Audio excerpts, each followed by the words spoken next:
Hello everybody and welcome back to World of Warships Legends. My name is Spartan Elite 43 and tonight we are back in the Kansas.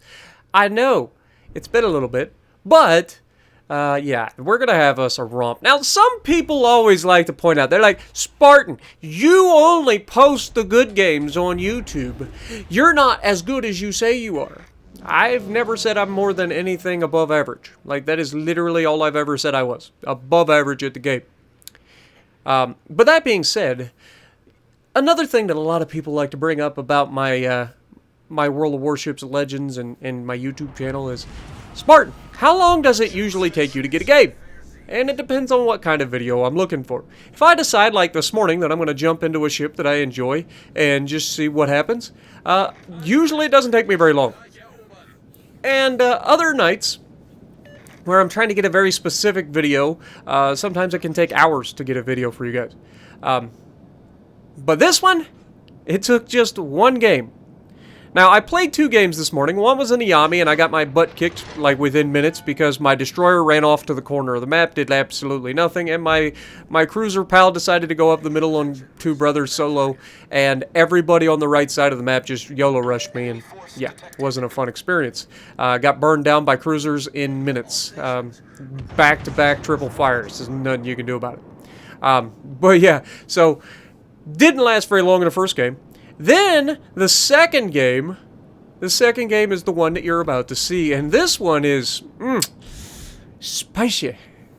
I love this ship, and I cannot wait until my American battleships can be somewhat sneaky.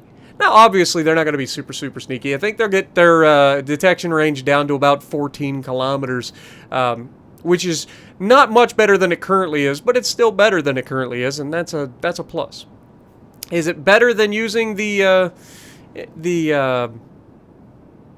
target acquisition mod so that you can actually spot destroyers and their smoke screens from, a little closer? It's going to be up in the air. But I do like the ability to disappear or not be spotted right away. I love being able to dictate my own engagements. I love getting that first shot off because people will make stupid plays. Like a Colorado, for instance, who's just sailing broadside to me. He has no idea I exist until I pull the trigger.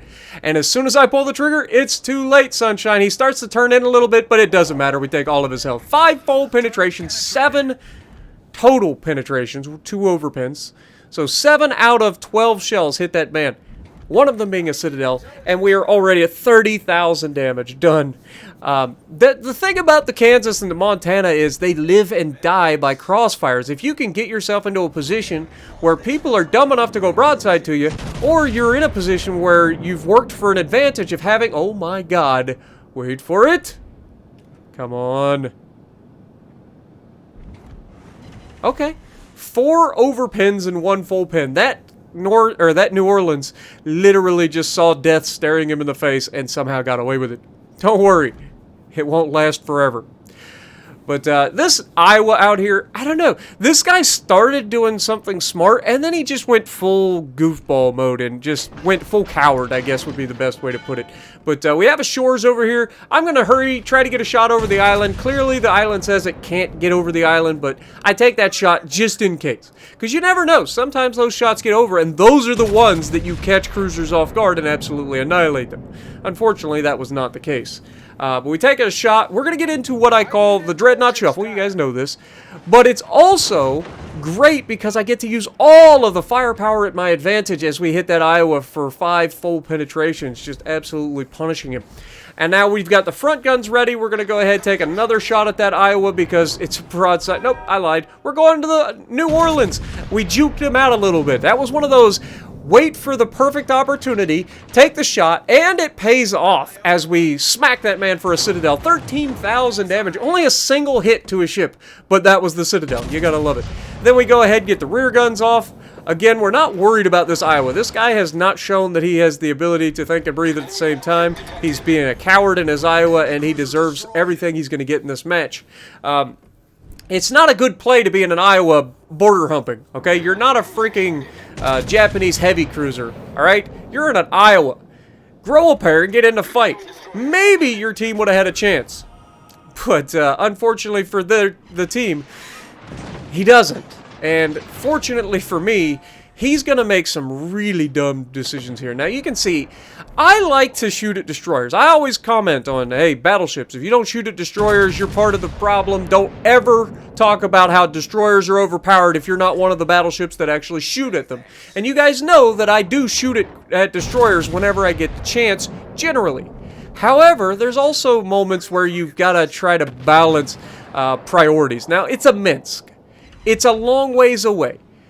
Is it actually a threat to my team currently? And the answer is no. I mean, my Akazuki, sure. My Akazuki and him get into a fight, but Akazuki should be able to wipe the floor with him. I already took care of the cruiser. I'm getting ready to take care of a radar cruiser here in the shores, so we're looking at potentially getting a shot on him. You can see he's border humping too, so we wait for him to make his turn. He is coming back. We take the shot out ahead of him, knowing that he's going to run into it. We've got 96,000 damage currently, and we smack him for 5 overpins and 1 full penetration, and we go up to 105,000. So we made basically 9,000 damage in that salvo. And that's when I noticed that the Iowa is now sailing broadside on again. You know, if at first you don't succeed, you know, turn the other cheek. If a guy smites you on the left cheek, turn the other cheek. And that's exactly what this man did. I punched him on one side of a ship. He turns around and gives me the other side. Fortunately for me, it looks like this side is the side that they forgot to put a little bit of armor on, and pow! Goodbye. Get out of here. You don't deserve the Iowa, sir. Learn to use it, my dude. It isn't good to be hiding at the back of the map, border humping in an Iowa. Learn to use it, man. It's such a good ship. But that being said, we've taken care of our side of the map. Our cruiser or battleship was able to finish off the shores on the left side, and we are going to now start turning towards the middle of the map. We're not going to chase the destroyer for obvious reasons. It just seems like a bad play, right? Right. And our destroyer, to his credit, recognizes that they have a destroyer in the Bravo cap. So rather than chasing the guy who is absolutely inconsequential to his team right now, this man is a kite. He's out there on the edge. He's running away. Our Weimar decides to chase him. Now, that's not necessarily the right play, but in the Weimar's credit, he gets him spotted, whether it's the guy shooting at him or what.